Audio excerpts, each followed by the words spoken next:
買賣差價合約 CFD 有好處，亦都有壞處。想開始買賣 CFD 嘅投資者喺落場之前，一定要完全明白 CFD 嘅運作機制。CFD 係用孖展交易嘅，你只需要根據你 CFD 供應商嘅要求，擺出部分交易金額作為按金。所以你可以用 CFD 去買賣股票或者其他資產類別，而唔需要真係擁有嗰啲資產。用孖展交易即係話，作為投資者，你唔需要好似買股票咁，要一次過俾晒成筆錢去做交易。你只需要根據 CFD 供應商嘅規定，喺你個戶口入邊維持一定嘅孖展金額，但其實只係買股票所需金額嘅一小部分。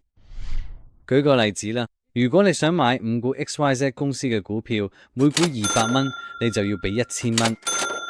但如果你買5張 XYZ 嘅 CFD， 每張200蚊，而孖展只需要 5%， 你實際只需要出50蚊。咁樣股價每升1蚊，你嘅回報就等於投資本金嘅20倍，但係同時潛在損失都可以一樣咁大。CFD 可以用咗交易唔同種類嘅資產同金融工具，而且只需要一個戶口，即係話你可以建立一個多元化嘅投資組合，覆蓋唔同市場，仲可以有更多唔同嘅交易選擇。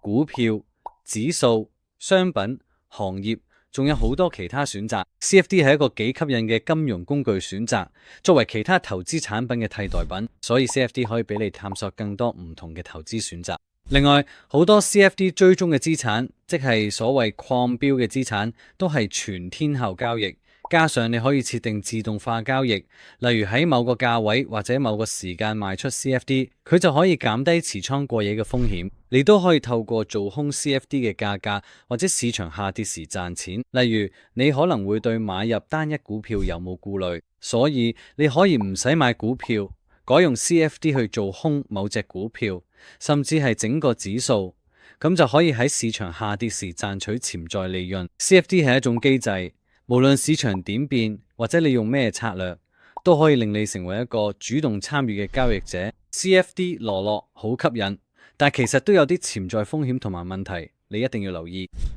CFD 亦都有地區性嘅好處，有嘅地方甚至會禁止使用，例如喺英國，因為你唔係真正擁有資產，所以買 CFD 唔使交印花稅。相反，如果你喺世界某啲地區做投資者， CFD 可能係一種你買唔到嘅產品。好多 CFD 教學都話 CFD 係一種好嘅錢嘅交易方法，事實上都可以係，但你一定要清楚成個流程，即係所有同 CFD 有關嘅成本，例如入市買入同出市賣出時要俾佢買賣差價。如果資產價格只係喐咗少少，呢啲成本可能已經食晒你賺到嘅錢。CFD 行業本身唔係一個高度受監管嘅環境，佢都冇一個統一標準，所以你做任何交易都應該諗一間有信譽、財政狀況穩健嘅公司，要細心研究下邊啲經紀最啱你需要。CFD 仲有一個好處就係可以加止蝕，止蝕係一個自動機制。等你可以喺損失超過某個水平之前，咁你冇定嘅價位離場。CFD 都係一個透明嘅機制，佢同買賣股票咧好有關係。通常一隻股票咧就等於一張 CFD。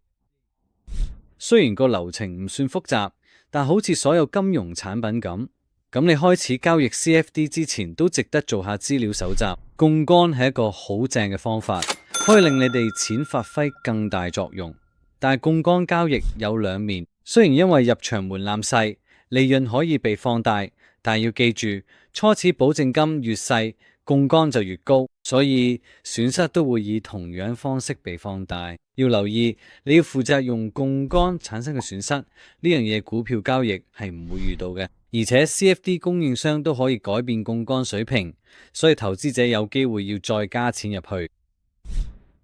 同埋 CFD 入場門檻相對低，好容易就可以開始，所以有機會導致過度交易。你用 CFD 之前，一定要確保呢種交易方式符合你嘅財務需要同埋策略。總結嚟講， CFD 可以俾你享受到股票交易嘅好處，但又唔使綁死咁多資金，因為佢係用孖展買入嚟。但要記住，呢個槓桿效應係有雙面影響嘅，潛在嘅利潤同損失都會被放大。